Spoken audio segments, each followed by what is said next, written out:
Kita ingin mendapatkan berkah dari orang tua kita, ridho dari orang tua kita. Kita nggak bisa nemui, bahkan salaman pun kadang-kadang sudah dilarang, tidak boleh. Ajarannya siapa ini? Ajarannya siapa? Kita dibodoh-bodoh ini. Pembodohan.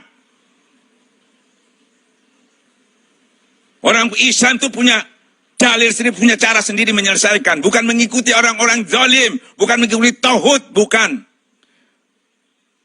Kalau kamu berselisih, kembali kepada Quran hadis. Bahkan memang kita disuruh mengikuti ulil amri.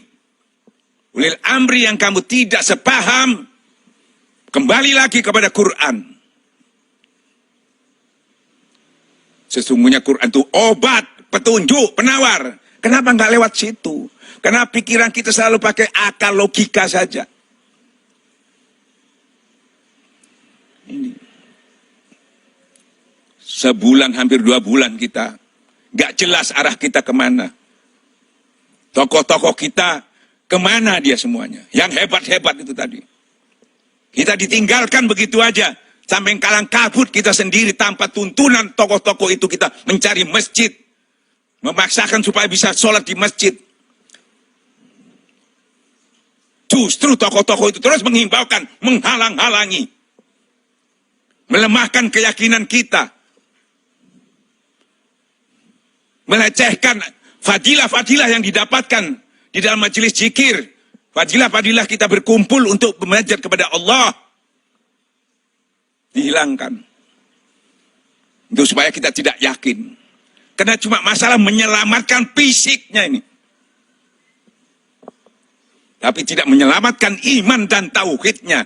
Tidak menyelamatkan fadilah-fadilah yang harus kita dapat di bulan ini. Yang sebanyak itu dibuka sama Allah. Kita nggak dapatkan.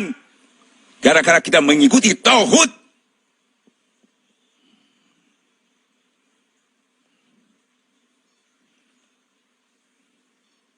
Saya tidak berbicara dengan tauhid, dengan orang-orang pengikut tauhid. Saya berbicara kepada orang-orang yang beriman, para ulama, para habaib, orang-orang yang berasa memimpin umat. Jangan ditinggalkan kami ini, jangan sembunyi. Kita semua datang ke masjid, ente sembunyi semua di rumah. Kiai-kiainya ulat sembunyi semua di rumah. Kamu biarkan kita terhalang, dihalangi. Kamu diam aja. Mana fatwa-fatwamu yang meyakinkan kita untuk hanya takut kepada Allah? Kita sudah lakukan, ente tidak melakukannya. Contohnya hanya di podium, tapi tidak contohnya di lapangan. Contohnya waktu aman, tidak mencontohkan dalam kesulitan. Allahu Akbar.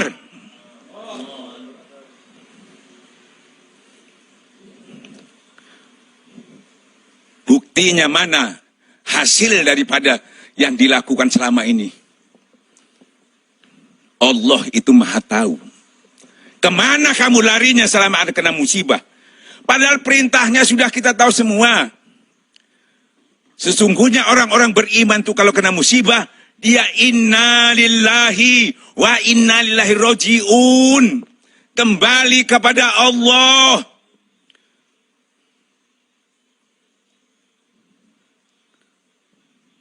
Apa bedanya? Ya, musibah. Ya, kalau sampai tidak hujan. Tidak hujan, pasti orang juga kelaparan. Pasti juga banyak orang meninggal kalau tidak hujan. Karena tanaman tidak tumbuh. Ya toh, orang-orang kekurangan air dan sebagainya. Musibah sama. Apa yang dilakukan kalau sudah ada musibah itu?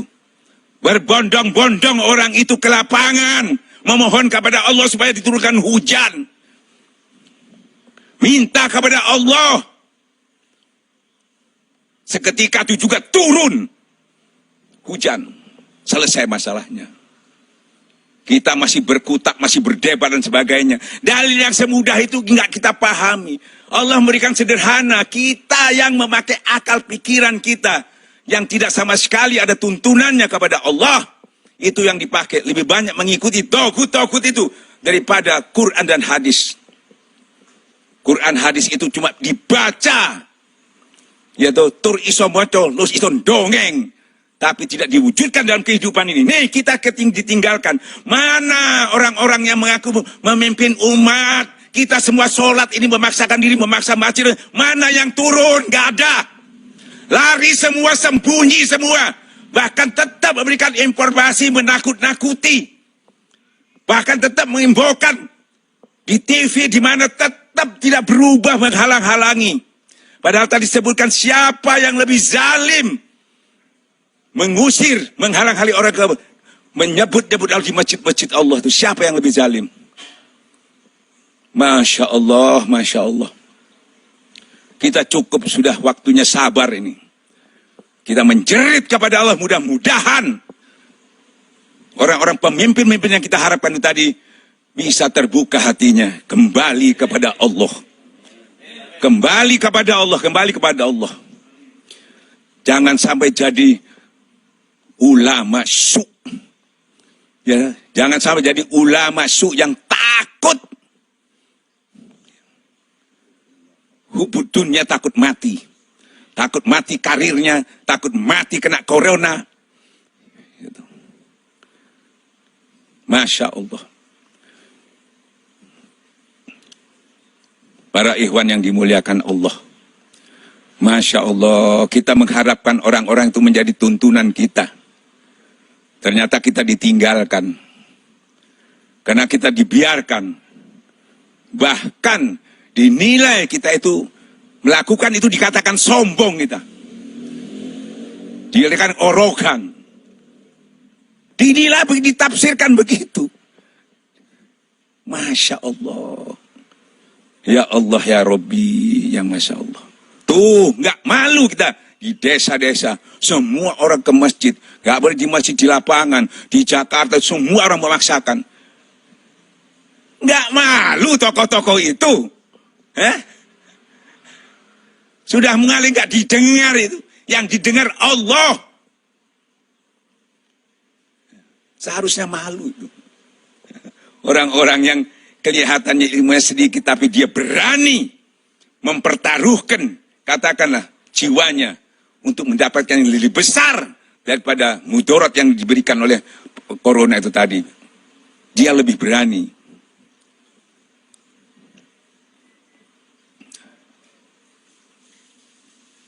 Masya Allah. Masya Allah. Sekali lagi khususnya Ikhwan Torekat Korea Naksabendi pada umumnya, orang-orang yang beriman, ayo. Jangan lupa, segala urusan itu kembali kepada Allah. Bukan syariatnya kita tidak pakai. Dalam situasi yang sulit, keyakinan itu ditingkatkan. Ya, tuh. Supaya apa? Itu sudah sering jelaskan. Supaya iman kita kuat, otomatis iman kita, jiwa kita kuat, bangunlah jiwanya, bangun badannya. Ini badannya tok yang dikuati, yang diinformasi, jangan kena penyakit. Tapi jiwanya yang penuh penyakit. Yaitu penyakit apa? Wahan. Ya, penyakit wahan itu yang tumbuh. Penyakit coronanya dihindari, penyakit wahannya muncul. Lebih bahaya penyakit wahan itu dari penyakit corona. Dan kalau penyakit, jangan takut. Karena Allah itu menurunkan penyakit berserta obatnya. Seperti kalau mati baru.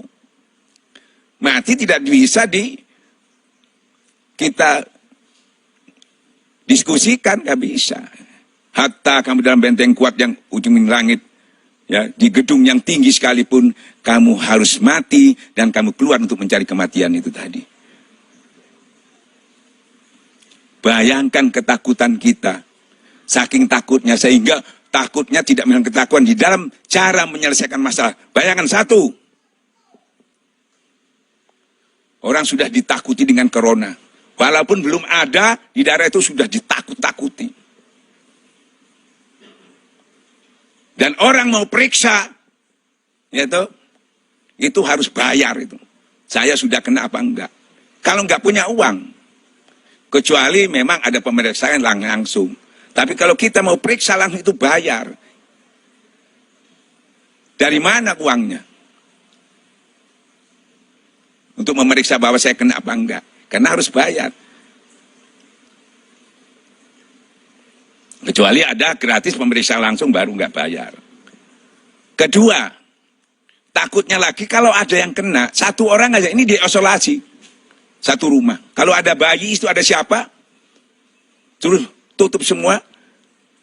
Gimana? Apa itu solusi?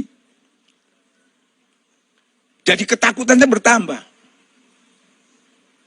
Dan orang yang ketakutan bertambah apa? Nggak bisa kerja, tambah ketakutannya. Kan dia nggak bisa kerja, nggak bisa jualan. Bahkan dipecat lagi. Ketakutannya tambah. Terus mati juga, dia takut karena cara matinya dikubur itu tidak boleh dijenguk, tidak boleh didoakan, langsung dibawa dikubur di tempat tersendiri. Ya tambah takut lagi kan. Jadi semua yang dilakukan menakutkan semua. Karena tidak bersandar kepada Allah. Tolong ulama-ulama dibantu pemerintah ini diberikan keyakinan agama, diberikan solusi lewat agama. Supaya agama yang dijanjikan oleh Allah itu yang beri petunjuk. Dalam langkah-langkah kita ke depan, kalau kita kembali kepada Allah, Allah akan beri petunjuk dan anugerah. Supaya tidak ngawur. Ulama ini yang punya pengetahuan, punya ilmu itu. Jangan satu dalil aja, bahaya. Enak aja, siapapun bisa ngomong, di rumah saja. Dalil disampaikan itu aja. Ada taun di rumah saja. Jangan keluar. Lah orang enggak keluar enggak makan dah. Ente yang ngomong enak, punya duit. Orang disuruh keluar, enggak boleh keluar. Orang ini kalau punya makanan, kalau enggak. Kita berbicara juga harus pakai logika dong. Kalau ente yang memberi makanan mencukupi, oke. Macan aja di hutan kalau ada makanan dia keluar cari orang itu masuk kampung. Risiko dibunuh dia masuk. Ular apa itu binatang keluar, risiko dibunuh dia tetap karena kelaparan. Apalagi manusia yang punya otak ini, punya akal. Tolong para ulama ini yang menentukan nih keselamatan, karena ulama termasuk mendapatkan amanah dari Allah Subhanahu wa taala. Seperti halnya Rasulullah menyampaikan umati. Maksudnya mengingatkan ulama yang mempunyai fasilitas itu. Termasuk Departemen Agama, termasuk Majelis Ulama. Itu mendapatkan amanah yang khusus sebetulnya karena dia punya otoritas. Umatku. Ya toh. Nah, ini umatnya keleleran ini. Mau sholat bingung. Ya toh. Kehilangan induknya. Tapi alhamdulillah masih ada iman berarti karena dia berani terus-menerus melaksanakan sholat di masjid. Alhamdulillah. Bahkan sholat tarawih dan sholat id banyak terlaksana. Alhamdulillah. Ya toh. Insya Allah. Ini dilihat, disaksikan sama Allah. Ya toh. Saya kira begitu, mohon maaf khususnya kepada para pemegang negara ini, khususnya para ulama. Bukan kita ini ingin melecehkan sampean semuanya, tapi kita karena merasakan bahwa sampean yang punya kuasa, ya toh, secara negara itu pemerintah, secara keyakinan, secara agama itu ulama. Maka kita menghimbau supaya lebih, ya toh, mengoptimalkan, ya toh, apa yang dia miliki, apa yang dia punya pengetahuannya. Kalau bisa ulama dengan pemerintah bersinergi, masing-masing punya kelebihan untuk bisa mengatur umatnya ini khususnya di Indonesia.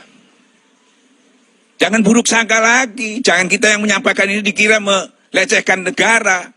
atau melawan aturan, bukan. Ini kan watawasau bil haq, watawasau saling mengingatkan dong.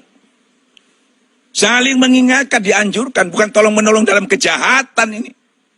Ini tolong-menolong dalam kebaikan, jangan salah paham.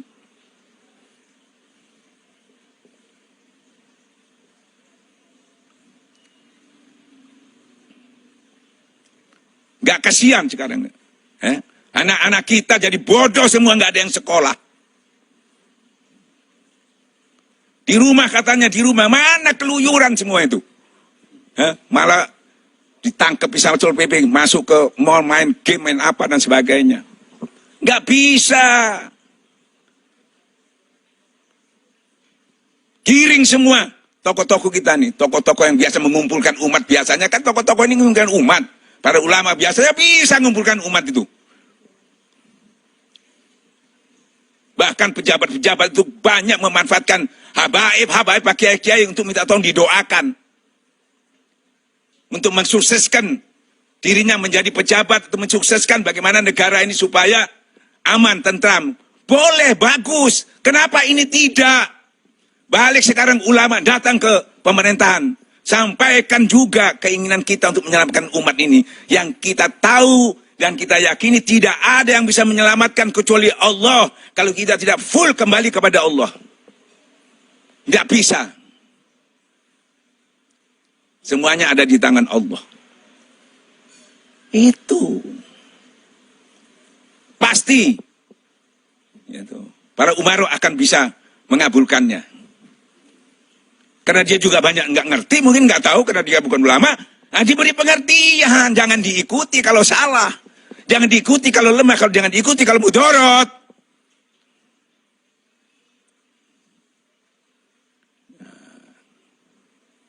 Karena dia banyak tidak mengetahui, kita yang mengetahui kita beritahu.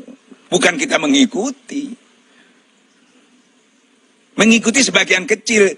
Seutuhnya kalau memberikan itu, bukan sebagian kecil. Dihitung mudarat manfaatnya. Kadang-kadang kita mudaratnya, akhiratnya biar. Pokok mudarat dunianya yang sukses. Sering begitu kita. Masya Allah. Ya mudah-mudahan. Saya yakin para ulama. Ya tahu. Pasti. Hati kecilnya. Saya yakin di bulan-bulan yang sudah akhir ini. Saya lihat juga sudah banyak yang merasa menyesal. Ya, atas keputusan-keputusan yang awal dulu sudah banyak yang menyesal. Menyadari bahwa banyak yang hilang di bulan-bulan ini. Karena apa? Sikap-sikapnya yang belum serius. Ya memang sudah terlambat, sudah habis hari raya ini. Tapi corona yang belum selesai, ayo tetap kita upayakan kita jangan sampai menutup masjid. Kenapa? Sejarah membuktikan ada musibah apapun, Rasulullah, sahabat-sahabat tidak pernah menutup masjid. Dianjurkan sholat di rumah tapi tidak menutup masjid. Karena yang dianjurkan itu yang punya musibah. Yang terkena musibah, yang enggak. Misalnya, sering disampaikan dalil. Karena hujan deras saja, kita enggak ke masjid, enggak masalah. Kan gitu ya? Tapi tidak menutup masjid. Karena yang hujan daerah sini, yang daerah sana enggak hujan. Kan gitu. Terus lagi, di azan, sholat di rumah. Karena pada waktu itu, ada musibah, orang lumpuh. Tidak bisa kemana-mana, dipopoh itu, bawa ke masjid untuk sholat. Tapi tidak menutup masjid. Karena orang itu nggak bisa, dianjurkan sholat di rumah aja. Tapi yang bisa, yang enggak. Kita juga begitu. Yang enggak zona merah, yang enggak ada situ ada orang yang gelebak-gelebak di situ, ya boleh kita, jangan ditutup. Ini kadang-kadang iya, boleh, besoknya enggak. Nanti ngomong lagi iya, besoknya enggak. Nanti muinya iya, depaknya enggak. Kadang-kadang muinya iya, ada polisinya enggak. Ini kan membingungkan ini. Kenapa? Enggak dapat petunjuk Allah. Masing-masing pakai akalnya, pikirannya, nafsunya. Kembali kepada Al-Quran sama-sama, pasti sama. Karena rujukannya bukan manusia. Bukan pendapat manusia. Pendapat Allah Subhanahu wa ta'ala, insya Allah jadi obat, jadi petunjuk, jadi penawar.